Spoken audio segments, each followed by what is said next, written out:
Hey folks, in this video I'm going to walk through how to complete a left slant, which is a intarsia color changing technique that is utilized in the Slanty Stripes pattern.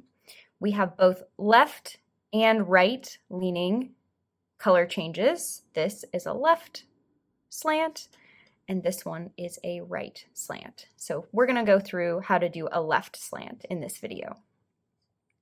So I have a small swatch here that I've worked up that is just in my main color to this point, and I'm ready to add my contrast color stripe. So I'll start with contrast color 1, which is going to be this mustard yellow. So on a right side row, I'm going to start just knitting in contrast color 1 like you usually would if you were going to add another color into your work. So I dropped my main color, not working with that anymore, and I'm going to keep that off to the side so that it doesn't get tangled and in the way of my other yarns. And I'm going to just start knitting with contrast color 1. Sorry, I think you can hear my dog wiggling down there. Okay, so I'm going to just start knitting with contrast color 1. So just knitting as usual with contrast color 1 until I'm ready to add the color change in.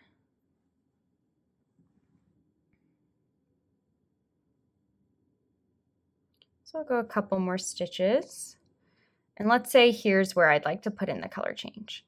So for this first row, all I'm going to do is just grab my second contrast color. So this is going to be contrast color 2, this like rusty reddish brown color. Let me find the end of it.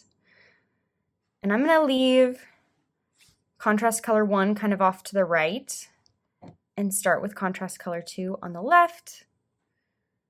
And just try to keep my yarn balls all nice and organized.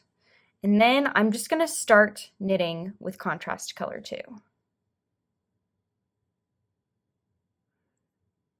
And knit till the end of the row.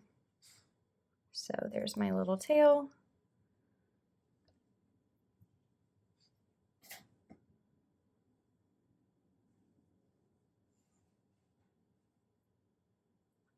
Okay, so now it's time to turn my work around and work row 2. So I'm going to keep my yarn balls all nice and organized.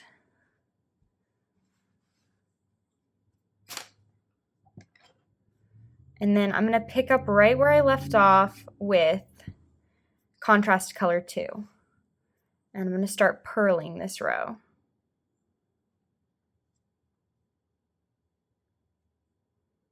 So pick up right here on the end and purl. And we're going to purl until there's only one stitch left of contrast color 2. So one stitch left of this reddish brown color. So I'm getting close here, 2 more stitches. Okay, so now I'm going to pull these just a little bit snug. I've got 1 stitch left of contrast color 2 right here. So what we want to do here is with our working yarn of both contrast color 2 and contrast color 1, we want to make sure that they kind of wrap around each other so that there's not a hole left in the work. So rather than just picking up contrast color 1 and going, what I want to do is take contrast color 1, and here's the strand. I'll kind of make it so you can see the yarn balls a little bit. But I'm going to take these two and kind of trade places with them. So I'm going to take this one on top of over contrast color 1. So these are my 2 live strands. I take the contrast color 2, I wrap it over top. So I'm kind of putting a little twist in there. And then I'm going to pick up contrast color 1, wrap it on top. So you can see this is where your little twist is. And then keep purling with contrast color 1. So I like to kind of pull my other strands tight a little bit here, not too tight, but just taut. And then I'm going to start purling with the yellow. So this is going to move our color change over one stitch. So I did the last stitch of contrast color 2, and now I'm just going to purl to the end of the row.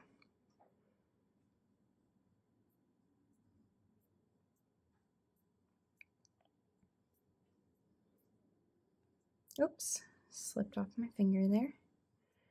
Just go all the way to the end, and then we will turn again. So I'll pull these a little tight as well. We'll turn this and see what it looks like. So it's kind of hard to see, and honestly, you can see it best after you've already woven in the ends and made everything kind of the right tightness. But if you look closely, you can see that on the first row, this stitch here was contrast color 2. It was that rusty reddish brown. And on the next row, it's yellow. So we're going to go again and we're going to scoot the color change over one more stitch. So I'm going to pick up where I left off here with contrast color 1 and make sure it's not wrapped up in my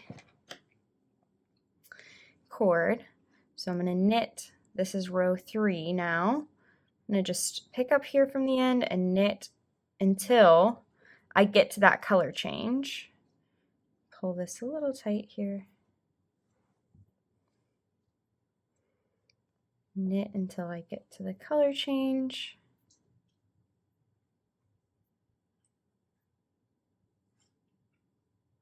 Okay, so I have one stitch left of contrast color 1, so I'm going to knit that, and then I'm going to knit one more, and then now we're going to change our yarns again.